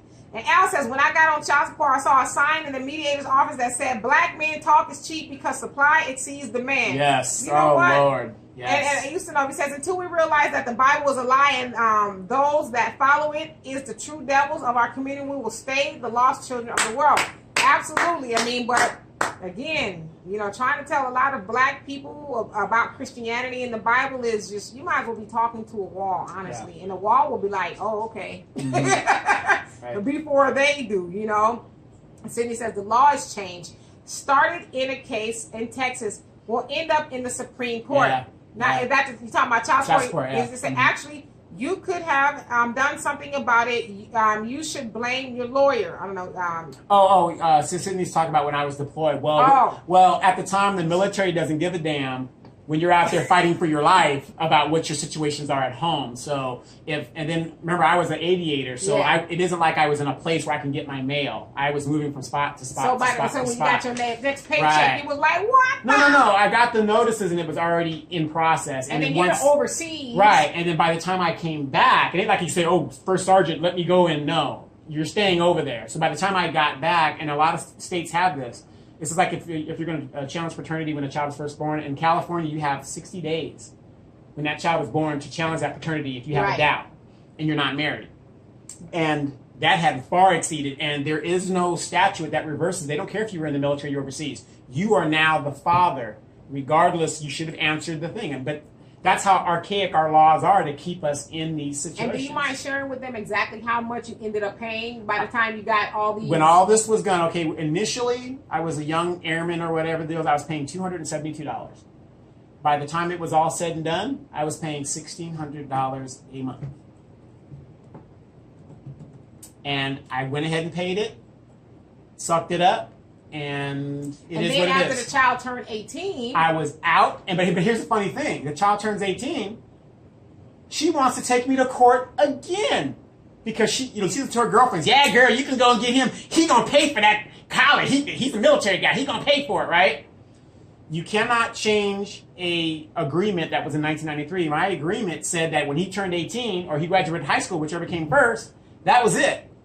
So I guess in California, the new rules are you got to pay for the secondary education. That's the new rule. But I was under the old rule. So we go to court. The judge says, why are we here? I said, I really don't know. And make a long story short, I basically won and walked out. But what it is this woman was so used to getting that type of money, she wanted to extend it for another 4 years. So from $272 to $1,600. In less than 3 years. Damn. Woo! Now, that was in the 90s. When the dollar... So that's why when Donovan talks about it... Yeah. And don't get me wrong, I have no problem paying child support for my child. Right. But that was excessive because I wasn't an NBA basketball player. Well, and you weren't, a deadbeat. You were doing your thing. Right. So, wow. Okay, so there's Donovan's, backstory. And Houston, he said, we will sell each other out at a drop of a dime. We are our worst enemies. Yes. We got issues. I don't know if we are completely our worst enemies. Because we just, I don't want to say just, because I don't want to diminish it. We have the power to hate on each other, and we got a lot of self-hate, but the real power doesn't come from us. Mm-hmm. But when we give almost all of our money of $1.3 trillion away to everybody else, we give them the power. Mm-hmm. So I agree with you. But just like this topic is about, I think this is all part of the purge to get us to do what we're doing. And Al says, tell Donovan my situation the mediator did to me with the soda during the child support meeting. He says that he was sitting down with the mother, and the mediator asked her, She just asked her, "Do you want a soda?" Right. And brings her back a soda. Didn't offer him nothing to drink, nothing. Of course He's not. like, I knew the fix was in. Yes, Then, the fix okay? is in. But from what I understand, he also called on her like, "Yo, you're not gonna offer me one? Yeah. I ain't thirsty." That's what I'm saying. As a man, be it black, white, Chinese, whatever, we walk in there, we are already at a disadvantage because the state is using unlimited resources against us. Right. And we need to tell our sons, like you're saying now, the same thing that we're saying now. And then DeMarcus says, "Amen." And he also says, "Sometimes you have slip ups. I have to take the L." Yeah. Take the loss. If you slipping up while you slipping in. It's just chalk it up to the game. You know, hopefully she's not one of those, the ones that... Well, what the funny thing is, the revenge thing is now, she had another baby with this, her husband was an alcoholic or whatever, and she lost her house and all kinds of stuff. So all the money that I was giving is now gone. They didn't save it or anything. So... You said, won't he do it? Well, the husband leaves her, whatever. Right. She's back in her apartment after all these years. Wow. Yeah, she's trying to scheme on... She works for Amtrak and does all these great things, but she has no money. That's what I'm saying. You work for Amtrak, you make over $20 an hour, but you have nothing to show for it. Wow. And it says exactly, protect yourself, stop sleeping with women you do not want to have children with. Like, I'm one of those people who I think I'm pretty logical. Yeah. And to me, that's a pretty logical thing. Like, you have a conversation with a woman, and then whoever, a man long enough to say, okay, I don't think I'm going to be spending the rest of my life with her. We got to remember, in every species, the male, we have imprinted in us to mate with as many women as we can to propagate the species. I'm not saying that's an excuse, but it's just something that, it's just in us to do that. We want to mate with as many people as possible. And I get that, but I think the humans are the only species that has to put a roof over the kid's head and clothes and food. And it's like sad. In the wild, you can go hunt up some, birds and stuff, and then that's child support. Yeah. But in real life, you can't take no bird to the judge and talk about, I'm trying to give this to my child. But if my dad is not in the home teaching me that, how am I going to learn that? Well, then you have to say, Mom, why isn't my dad here? Okay. Because, well, that's because your sister's dad is in and out, and then the other three baby daddies are coming in. You just should know. Okay, if somebody ain't teaching you that, and your daddy ain't around, then you need to make the decision to say, I don't want to be in that situation. I don't want to put another child in a situation that I was put in. Well, I'm going to be with his mama or her mama or whatever. Unfortunately, that's not being taught today because you have kids that aren't even 22 years old. They have 3 children. They've been in and out of jail several times already. And when they get out of jail, they go right back and live with mama. And we have a mutual friend right now. She has good kids. Her boys, all her kids live with her. And they're all grown. All her kids are grown. And they all live with her. Yeah, well, you know how I feel about it. I'm on both sides of the fence with that. Yeah, but I'm just saying, grown men, I don't care how great your kids are, they should not live with you. Men, I feel like if you're a man, and it's same for women, but if you're a man and you're doing what men do, you need to go off and do what men do. Plain and simple. You're out there making babies, go out there and fend for those babies, take care of those babies. But even if you're not, you should not be living with your mother as a grown man. No, I agree. Well, it depending. Okay, so Yusunov, said, Black fathers are cowards. I've been trying to organize a march on, you say, FOC / child support. Is that family something? Yeah, child, okay. Family support. Child support for 3 years. Fathers' rights. I am in Michigan is a joke. Whatever they do to fathers, they deserve it. If you don't stand for anything, you fall for everything. Yes. And I agree with that. I hate that. I want to pull out the rest of my hair. I do. When I hear men lament about, oh, she won't let me. Oh, she keeps doing. Oh, this, that, and the other. And I'm like, what's wrong with you? Why are you allowing her to do that to you? Because I get it. Some women, a lot of women, turn that baby into a gun. Mm-hmm. That baby becomes a weapon. Right. And they use it to manipulate the man. But at some point in time, you just got to say, you know what? Okay, I'm done. No. And here's how you alleviate that. Okay, now I'm the type of person, if you take a bunch of hostages, go ahead and kill a hostage because I'm going to kill you. Go ahead and kill the hostages. Okay, you're not in the military anymore, right? No. But even now, go ahead and kill the hostage because you're going to be dead anyway. Right. But here's how you leave that. I know where you're going with that. When a child is being used to using a gun, her game works because you fall into it. Let her have it. Just be done with it. Right. Walk away at that point. Well, walk away, but walk your ass into the courthouse. Well, yeah, but what I'm saying is don't let her use it as a gun. When she sees that holding the child against you isn't going to work, and you would walk away from it. At one time. Right. Don't keep letting her do it to you before you say, okay, you know what? I think she, Nah, one time, sister, you got one time to tell me what I need to do in order to see my child, because you didn't have this child by yourself. I had it with you. I know you feel like you a single mama, but you choosing to be that because you want all the power. But stop letting her do that. Yeah, because in my situation, that's exactly what I did. You want to play these games? You got the child. I'll financially support it. I'm going to go on with my life, right? Tells this boy a bunch of lies. I come back. We went to the court case because she wanted more money. He finds out the truth. She was telling him, I'm a deadbeat, I'm this. How is your dad a pilot in the military, does a complete career, and he's a deadbeat? But he was paying $1,600 a month. Right. And then the child support thing says 0. You got the number of the people you can call to verify that the account is closed.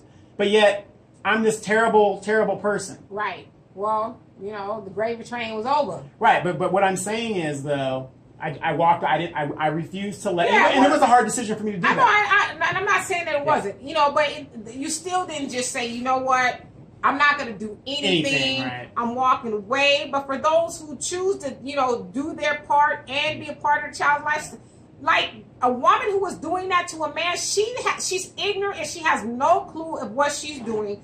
She doesn't even care about the child herself because she is using the child to get what she wants, and then in the case of your situation, ruins the child because she wasn't getting her way. Right.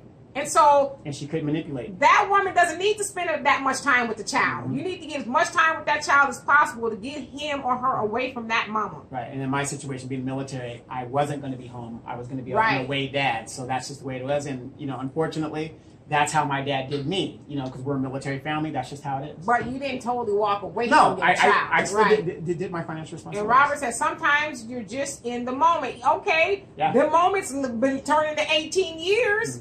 I understand the moments be, all that sometimes. But then that moment turns into a nightmare when she's talking about you the pappy. Yeah. And then when you get your paycheck and they didn't garnish the whole knot out of your paycheck, it ain't, the moment is like, was it worth it? Right. And my second son that I had, we didn't go to court.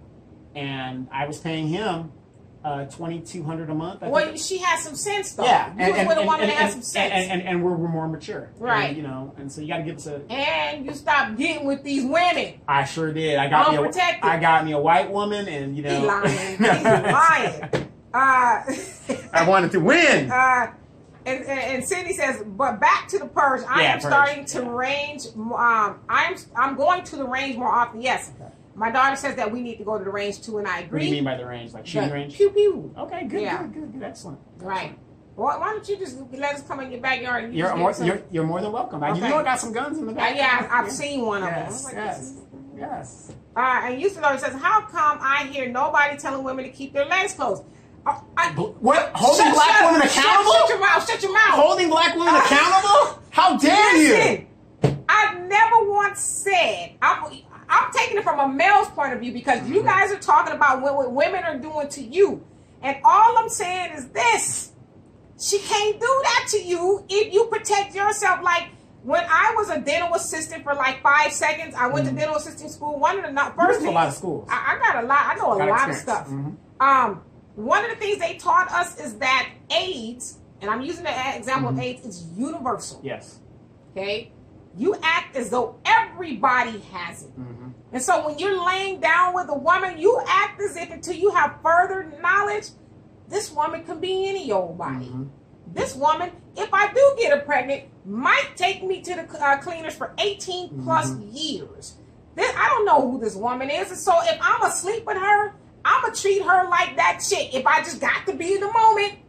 Afro Thunderlocks would never take me to the cleaners. She would never take you to the cleaners, and she never could. Right. Exactly. But yes, I like I said, I have a 25-year-old daughter. She don't have no kids. She don't have, but because I have taught her that. I told her, she has surpassed me. I was 21 when I had her. And so I wanted her to do better than me. I didn't want her to have to be a 21-year-old mom who eventually ended up being single, having to work 3 jobs to take care of her. The system didn't take care of us. I had 3 jobs. And I made sure that we were okay. I didn't want her to have to do that. And so I taught her the importance of not going to be there for you. I agree with you, Houston. The reason why Jana doesn't have any kids, because she looks like she's 15. Well, yeah, my daughter looks young, but, you know, I've taught her that, like, I don't know what she does. Mm-hmm. She doesn't tell me everything, but I know she ain't brought me home no grandbabies, you know. And so I would just hope that... Are you sure August isn't her baby? Yeah, I'm positive. I would hope that I have taught her, and to your point, you know, keep your legs closed, especially when it's to somebody who is not going, you know, who's going to make life harder for you, you know. Mm-hmm. And then so the purge.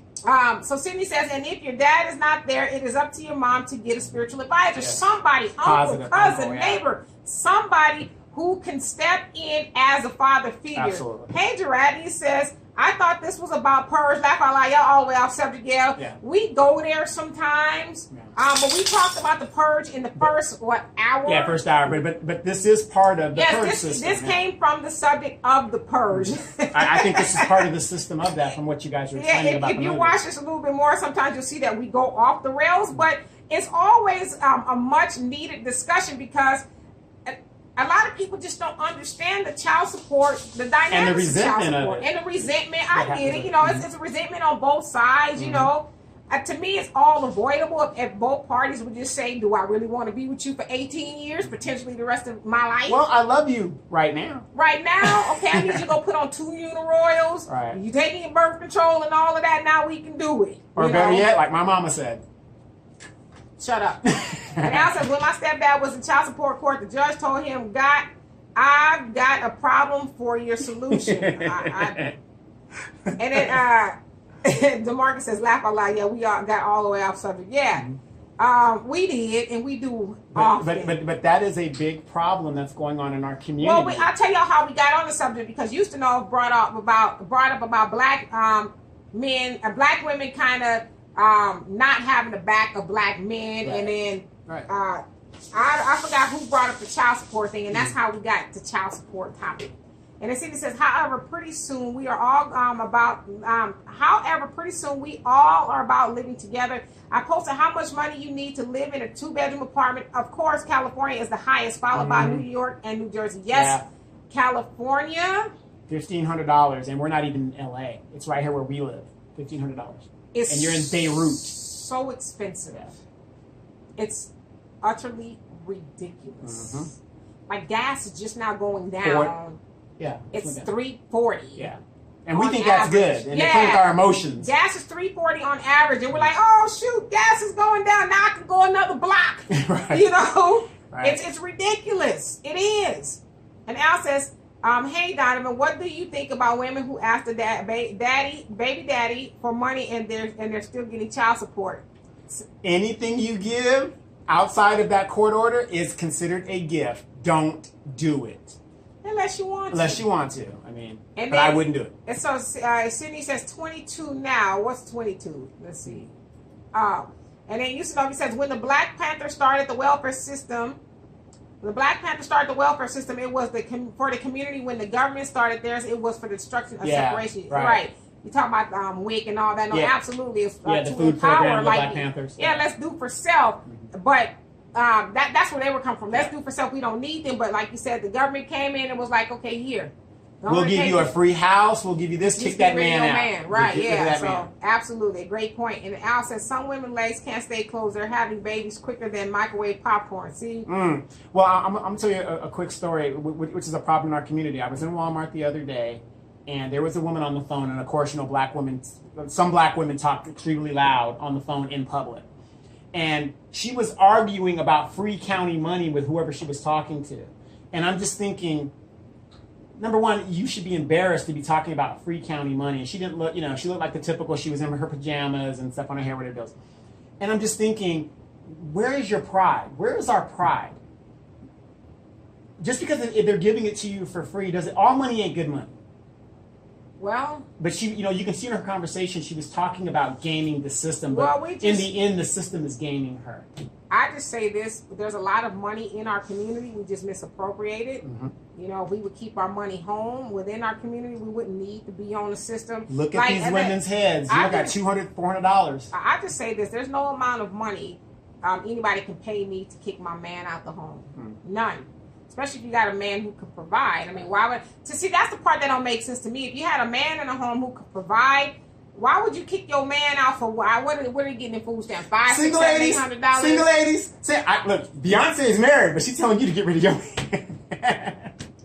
Lord have mercy. And used to know, since I have 4 girls from 26 to 7 and been going to court for 26 years, my consistency is the reason why I fare well in family court. Great. Damn. Yeah. Well, after all that time invested, you should be a lawyer. You know, family court lawyer. Right. I'm just saying, damn, because, 26 years. You know, and that's why I say take your sons to the family court and go down there for a day. It took me that. A field trip? No, it took me to keep going to court to understand how it works and then to make it work for my advantage. So, yeah, so DeMarcus is absolutely right. Okay.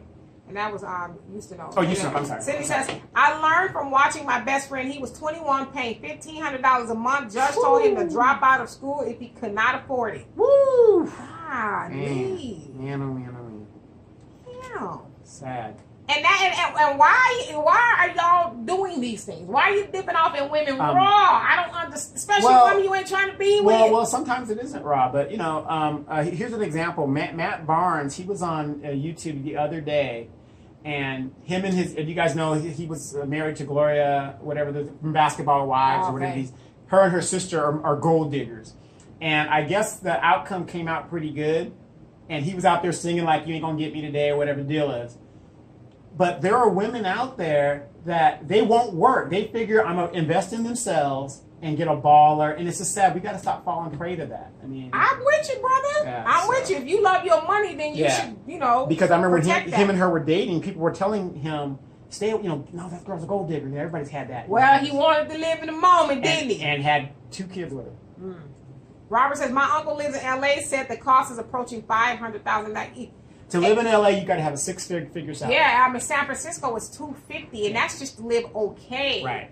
I think LA is about $150 to live okay. You got to have a 6-figure salary. You're going to work 10 hours a day, you know, and that's not really sometimes including going back and forth to survive. So what kind of a life are you really having? Right. And Cindy says, speaking about the purge, you see those guns, we ain't ready. Oh my God.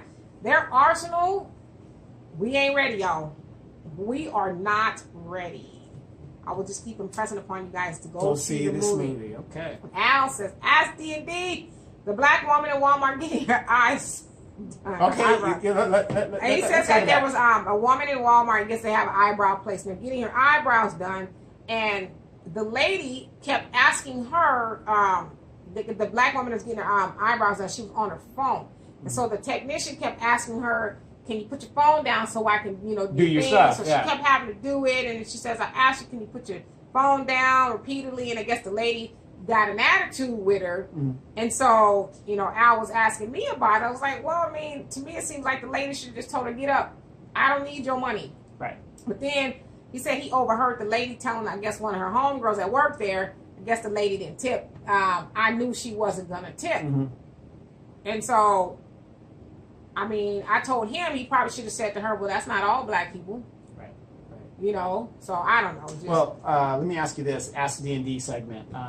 Recently in the news, you heard about Steve Harvey and his wife. Oh, God. And what's her name, Jenner? What's the Kardashian chick, Kris Jenner, thing like that. What is your take on that? Steve Harvey took his former wife, second wife, to the cleaners, and you know they dogged her out. His current wife is a trap queen, and you know Memphis and stuff like that. Save that one for the end. Okay.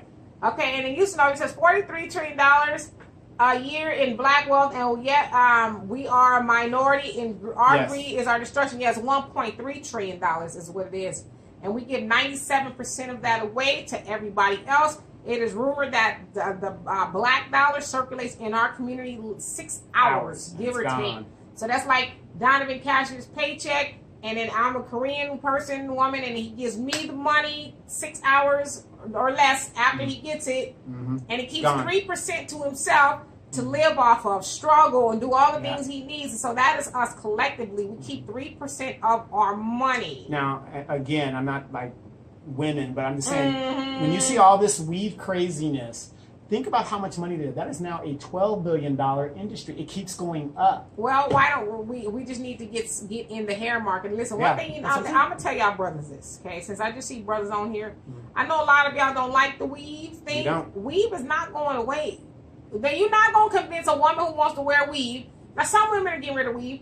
I don't have a problem with it either way. But you're not going to convince her not to wear that weave. And so it just would behoove us to get in the game. You know, let's start buying our own hair weave, whatever it is we're going to do. But you're not going to convince black women to stop. Because one thing about black women, we do our hair, we like to look good. Even if it does cost a lot, we just do. That's just that's what we do. So looking like a clown makes you look good, or more like? That's an eye of the beholder, though. To her, she don't look like no clown. Well, I'm just saying, when you look like a Morlock, I can't stand you. And then Sydney says, "Oh, that was a white woman. He dipped in raw." Oh, talk about Matt Barnes. Yeah. Is she white? No, she's like mixed, some kind of Portuguese. He said, "So where can we live?" Well, I read an article the other day saying like the Midwest. Panama. He's talking about leaving this country. Yeah, leave the country. But the Midwest and different places down North south. Dakota, down south, you can live down there, but you're dealing with the racism and stuff. Racism. So yeah, I mean, we're a lot of people are going to Texas. Yeah, a lot of people are going to Texas. I did read that. Oklahoma's another same area. Oklahoma, and that's like northern Texas, basically. Right on the other side. Yeah, Kansas, a lot of people are going there. Colorado, a lot of people are going there. And you know, said most of these women spend 18 years on child support, and after it ends, they end up living with their children. Yeah, it's sad. That's a problem. Well, that's kind of what happens when you don't have to hustle for it per se. When I say hustle, go to work or earn it yourself. My oldest son's mom is in that boat right now. And then when they turn 18 or the welfare runs out, it's like, okay, like we know that most women or people who, not just women, but people on the welfare, they have so many opportunities to go to school and do all sorts of stuff. Hell, in 18 years, you could have got a couple of degrees for free, damn near. Absolutely. You know? Gerard says, a lot of women who want nothing but to find gullible men who are overweight and can't find a woman so they can rob them of all their money, make them feel special, and promise them things, but never, never following through with nothing. But you take them on dates to pay for their food, and they also get their houses furnished off of it. I have seen it way too much. Amen, brother. I mean, I have. It makes you wonder. You see this beautiful girl. His best friend dipped in a white woman. Yeah. Oh, okay. So yeah, there goes your theory about it's just us sisters. Well, no, my brother dipped into a white man, and it was a house of horrors. I hate her too. Hate her guts. Because she was a loser. I picked it out then, and it came true today. So. Gerard, I think that's true for women who are looking for an easy mark. Yeah. You know, what if the old people used to say, you see a fool bump his head? Yeah, well, here in California, a lot of people don't want to believe this, and D, you know what I'm talking about. You see a lot of, nice-looking brothers or whatever with these big fat chicks, because the fat chicks will pay. Because, the ratio in California is 12-1, correct? Correct. That's probably about everywhere. Right. Well, no, especially in California. It's not everywhere. You talking about black men? No, just women in California per man, because they're either locked up or whatever. So it's 12-1. Okay. So there's not enough men going around for all these women here in California. So, the big women need love too. And, I mean, I have friends that I was like, why are you dating this fat chick? You know what I do? He's like, man, they pay. He has a place to stay. You'd be like, why is it, I'm not saying she's not attractive. There's some big women that are very attractive. But a lot of these women, because their self-esteem is so low, that they will actually pay, and there are guys that prey on these women. But on the other side, I know some big women who, she ain't got no low self-esteem. I know. Yeah. Those are called women that are delusional. Yeah. They're delusional. Nothing wrong with me. A good example. I can't believe you just... Me and D and I went to the gym the other day. How many black women did you see in that gym? Some playing basketball. Those were girls on practice. That was a high school basketball team. Yes, it was. Well, you asked me a question. Yeah, I told you. I'm talking about the women that were working out. None. I don't think I saw any. None, other than you and your daughter. That was it. We working on it. Okay. It was Friday. It was hot. It was 120 degrees. And Sydney says Atlanta is about 30 to 1. Oh yeah, but then you got to deal with the chicks messing with the down low brothers and all the diseases. I think that's why he said it's 30 to 1. Yeah. So, and then you also say that's low self-esteem on the men too. Yeah, I mean, yeah, absolutely. Why, if that's what you're saying is true, why you got to prey on a woman with low self-esteem? Go get your own brother. Well, these are brothers, young men that were raised in a single mother household that were learned to use people, and that's where they learn that they have a female mentality. I'm not saying because you're a woman, you can't stand on your own, but there's nothing wrong with a real woman saying, "I want a man to take care of me." There's nothing wrong with that. But when there's nothing wrong with that. Right, but when a man has that mentality, something's wrong with him. Hey, he said it, I did, okay? I don't want a woman to take care of me. And Houston Owen says, black people have a stigma about shopping with black businesses. As a black business owner, I see the separation when it comes from buying from our own. Yeah. Absolutely. Me and my father have this conversation probably every day in that we think the white man's ice is colder than ours, or I'm going to go get it over there from him, and we're not going to haggle the white people like or anybody else like we do our own. Hey, brother, give me a discount. Yeah, we always want a discount. Right, what I'm good for. Give me a hookup. And we should stop doing that to each other, plain and simple.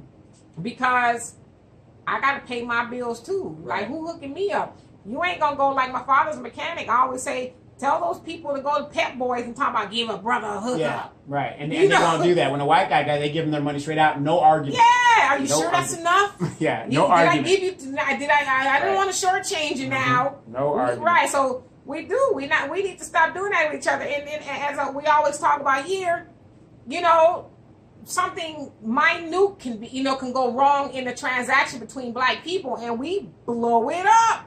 Oh my God, I went to over here and they did this and they didn't do that. And then we get all on social media and then we kill the business. And so you're saying because they didn't give you some napkins or extra napkins, you think that's worthy of destroying their business?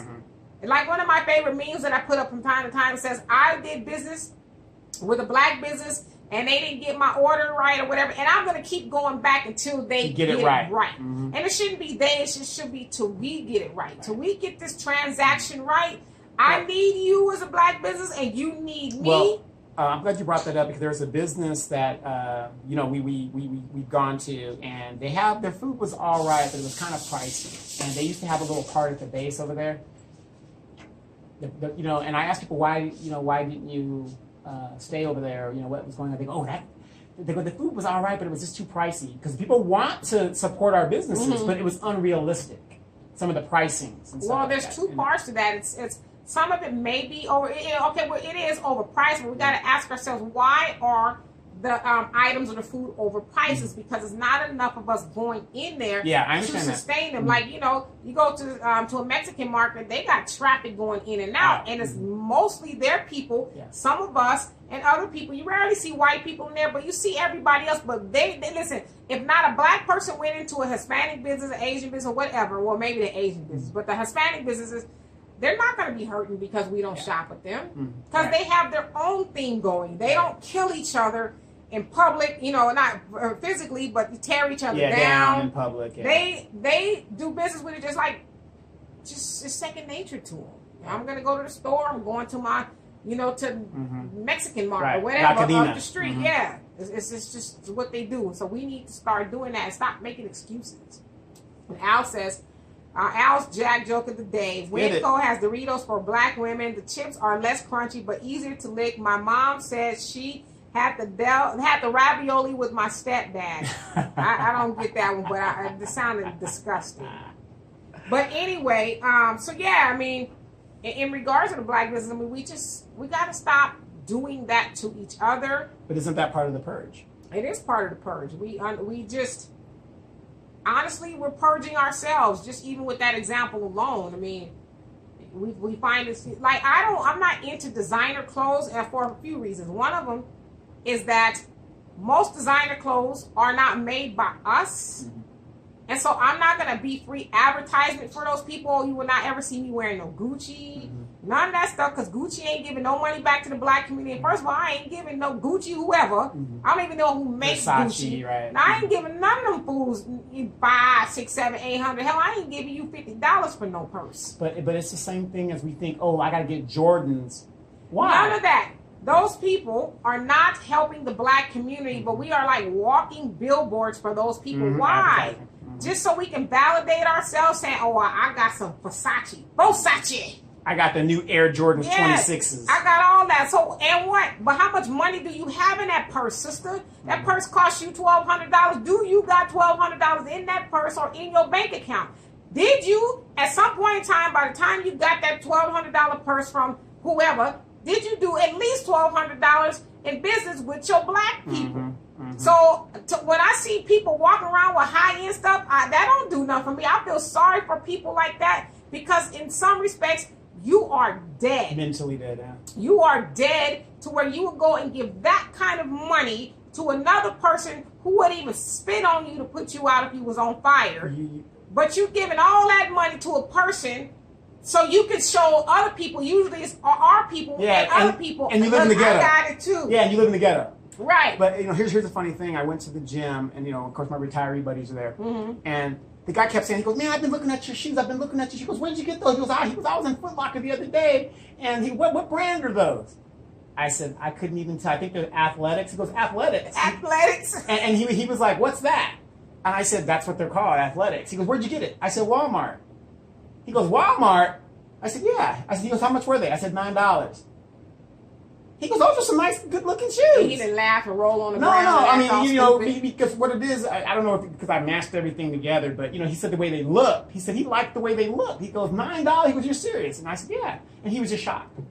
Well, I mean, that's what you call being economically sound. I mean, they look just as good. I mean, to me, they look better than the shoes he had on. And he had on some which Nikes. is probably why he was asking. Yeah. And you know, we said we worry too much about another brother living or doing better than the next when. And when someone tells me $25 is too much for my T-shirt, but has on a $600 belt buckle, I know math wasn't their best subject. Yeah, can I use that? Won't bat an eye. Yes. I bet he walked in there proudly. So you said $600. Bam. Yeah, bam. See, I got it. $600 for Gucci and whoever the belt is. But yeah, you as a brother asking him $25. Hey, here's a shirt. I'm sure it's high quality. Support my business. This is going back into the black community. Plus, it's a shirt that you need. You're gonna wear. Well, I don't know. That $25 is too much for a T-shirt. Yeah. It's like, here we are. Opposed to what? Opposed to what? Opposed to what? What $25 opposed to that $600 belt you got on? Really? But yeah, we I know that I'm trying to change it as much as I can. I always try to shop black first, and I'm not saying it's easy. It's not easy because it's not like we can a lot of black businesses. Yeah, we can't go up the street. Come on, Donovan, let's go to the black such and such. Like in the old days, yeah. Yeah, we like okay. The nearest black restaurant or 30 miles out. Yeah, 30 miles out, and that's what Dr. Claude Anderson also says. He says the problem with us as black people, with black businesses, is that we're not in a concentrated area like Chinatown or wherever else. We're spread out. I need to go get some shoes from somebody black. Okay, it's about 50 miles away. I need to go to the black grocery store. Okay, I got to drive into LA. So or even if I order online, I got to wait 2 or 3 days. Right, or or weeks or whatever. Yeah. So we need to get more concentrated. And Benny says, sometimes I wonder if we are so damaged and entrenched in our dysfunction to a point where we actually enjoy it. For it's all we know, and we wouldn't or couldn't even accept progress. I mean, sometimes. Oops. Listen.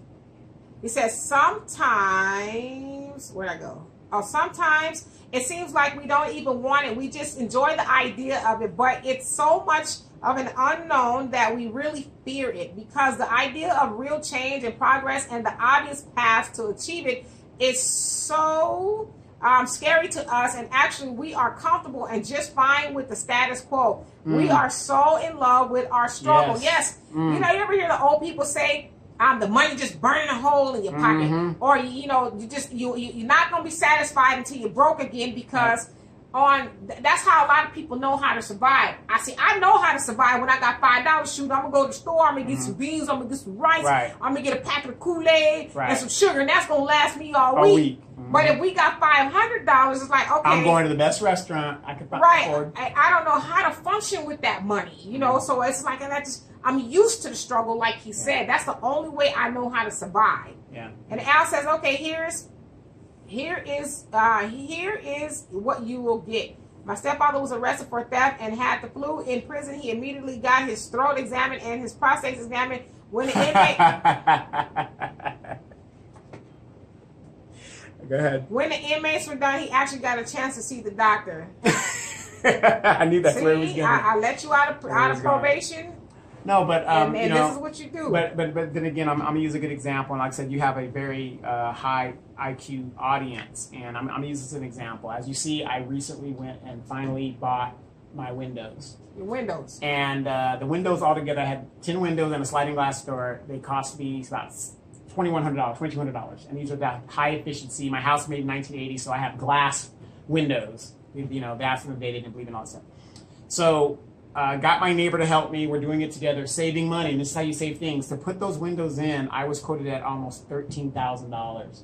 And these are like the little things that we got to start doing. But you got some people that, because we lack our skills and nobody's teaching me skills, it's like your father being an auto mechanic. I agree. That's where we're losing all our money, because we're going to give it to Pedro or Mr. Charlie down the road. And there's nobody in the neighborhood anymore that knows how to do certain things. Right, and those are skills that we need to do. And then to Cindy's point, it kind of goes with yours. We need to stop leaving the hood. We need to start improving the hood. And for you guys on the podcast, thank you so much for joining us. We will see you next week. But yeah, we need to stop leaving the hood. We need to start improving the hood, because we're all we got. Mm-hmm. And regardless of what people say, we are all we have. And you know me, I'll help anybody, but don't lowball. I'm not asking for $15,000, but can a brother get a sandwich and some Kool-Aid? To Houston's point, there's a lot of people who will say, "Oh, well, shoot, that's $13,000. That's all you want? Yeah, I got it." But if you, as a brother, come up there and knock on the door, and say, "You know, I have a window service, blah blah blah. I'm gonna charge you, you know, $6,000, $8,000. Nah. To get me started. It's something wrong with it." Right, exactly. You would rather give your money to the other man instead of the brother man. And so, or, you know, you have these ladies out there, and here's one thing, and maybe some of the brothers out there experience this too. I'll help anyone. You know, my mother raised me to help any woman in distress. But am I wrong if that woman has a man and I say no? No. But a lot of women make your man get off his butt and help you. Now I understand if something's wrong, he's busy, whatever. But yeah, make your man get off his butt and help you and get that car fixed. Yeah. And Houston says, my company is called Black Wall Street Investment, and my goals are to build a black community shopping center. And I wonder why the brothers and sisters with wealth haven't come together and rebuild Black Wall Street. Well, there's another guy too, and that is very admirable, Houston. We need to get more information on your company. You guys are probably familiar with a guy named Jay Morrison. He's out of Atlanta. I think he hangs around with T.I. and a couple people like that.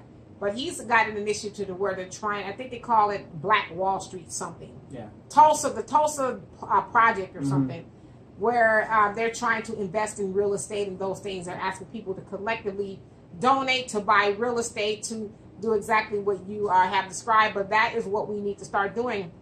My daughter and I talk about that all the time, because we're not going to stay in California. We're also moving to Texas. But Deanna's going to Texas too? She might. Okay. She might. But we need to buy real estate, and we're going to buy it around our people. We're not going to go, we need to find the best neighborhood and all that. We need to do it around our people. We need to stop being scared of each other. Well, actually, that's smart, because the one thing black people are going to do, we are going to reproduce, and we need a place to live. Yeah. So why not live around your people and improve the area where you live? Exactly. You know, we can't be one of those black people. I'm scared of black people. I'm not saying going, to the danger zone. Right. Mr. Charlie ain't afraid. He's collecting his rent. Right. You ain't lying. He's collecting his rent. And he owned most of the black neighborhood. Right, exactly. And Al says, one just for the vegans. A carrot was involved in a terrible accident. Good news, the doctor told his wife he will survive. The bad news, he will be a vegetable for the rest of his life. Now that was cute and clean. Thank you. Yes. So I don't see any more comments from you guys. So I will. Well, last comment, our Steve Harvey question. What is your thought on that? What's my thought on Is Steve that karma coming in, possibly? Allegedly, what's her name? Marjorie. Yeah, the trap queen, Memphis trap queen. The Memphis trap queen is leaving Steve Harvey. I don't know. This is all gossip to me. I don't know how true it is. She allegedly she's leaving because he's got a thing for Kris Kardashian or Kris Jenner. Yeah, the they're mama. close. Yeah. And so, what are my thoughts on it? Yeah. My thoughts is, I mean, you get them how you lose them. I mean, you lose them how you get them, rather. Mm-hmm. I don't really have much thought on it. I saw the article. I thought it was funny. I don't have much thought on it because Steve and Marjorie, they gonna be all right. They're gonna be all right, but like I said, Steve Harvey is a low down, dirty dog. I'm sorry. Yeah, so, well, I mean, I mean, if that's true, she's seen him do it to 2 other women. Exactly. I mean, in the last ex-wife, him and her did her so bad. Yeah. Took the child. I mean, so I mean, it's like I can't feel sorry for a woman who was married to a man who's worth over $100 million and potentially gonna get half of that. Or do you think that Marjorie's doing that because her other husband, the cousin of because Marjorie basically had a baby for 2 cousins, and this guy's coming out of jail now too. So maybe she's like, hey, I gotta roll, you know. I don't know, and I'm glad I don't know. Yes, there you go. Okay. I'm glad I don't know nothing, but that's all like another language to me. Yeah. Steve, Marjorie, and Chris, and y'all go do y'all. Those are the problems that I'm glad I don't have. But do you see what I'm saying? You can have an extensive amount of money, and yet we still end up losing that money or paying over some bull crap. Well, you gotta be wise, grasshopper. Exactly. And then Cindy says about the Steve Harvey foolishness. That's what it is. It's foolishness. It's just foolishness, and like Steve Harvey. But my thing is karma. Yeah. I don't care about Steve Harvey. Steve Harvey because he did his wife. He ain't messing with the black community. I mean, like I said, even though I think about killing my oldest son's mother and what she did to me, I would never want harm to come to her because she is the mother of my child. But what Steve Harvey and what Marjorie did to his son's mother, totally. If you guys read the story on that, that was just totally wrong. Right. What happened? So. Right. And so, Cindy says share it. And Marjorie did a video, right? Yeah, she did. Did she? Yeah. She did. I said, did she? Like, y'all ain't going into this nonsense now. Got me wanting to know the dirt. Yeah. This is going to sound mean. I don't care. I saw the story. I thought it was funny. I think I sent it to you. It was funny. Yeah, no, I just think it's for the karma. Yeah, that's well, you get what you give, always, whether it's good or it's bad. And so, Houston says, if you believe anything coming from sellout Steve Harvey, you crazy. I can't believe people take relationship advice from him. Yeah. That's what kills me. That is it right there. Well, the guy's been divorced twice. Well, you'll take advice from people when you're too lazy to think for yourself. I mean, common sense will tell you this man has 3 wives, and the last 2 he left the first wife for Mary and left Mary for serial cheater. He's a serial cheater, but he's gonna tell you how to get a man. Well, if you're single and you're stressing and you want to get a man, shit, you gonna maybe I don't know. I never took advice from Steve Harvey. Yeah. So, but anyway, I don't see any more comments from you guys, and so as we leave here. Your last recommendation is to go see The Purge. Go see The Purge, damn it! Go see The Purge. And we can continue talking about it, but there's so many messages. I might go see it again so I can see if there's anything else I didn't catch. But yeah, go see the movie. It's something we need. Also see The Spook Who Sat by the Door on YouTube for free. The Spook Who Sat by the Door is probably one of the best movies made for black people. Okay? And so I will see you guys around on Facebook sometime next week. I'm not on during the week because I'm doing stuff. She's enjoying life. I'm enjoying life and I'm doing stuff.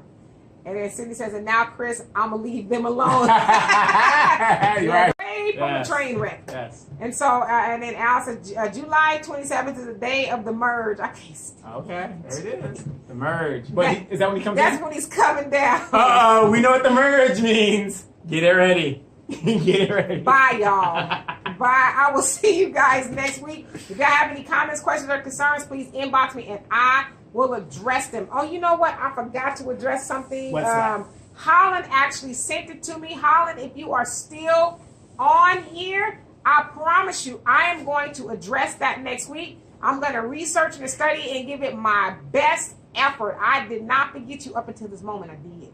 But next week, it is going to be the first thing that I address. I promise you. And it's right up your alley. Okay. About black parents teaching their children, staying in the home, all that stuff. I might let you take the lead on All that. right. All right. I'm going to do that. And Betty says, I'm definitely going to see it now. Please do it. Yes. Let me know what you think. Yes. All right. I will see you guys next week. Peace. 2 and 2.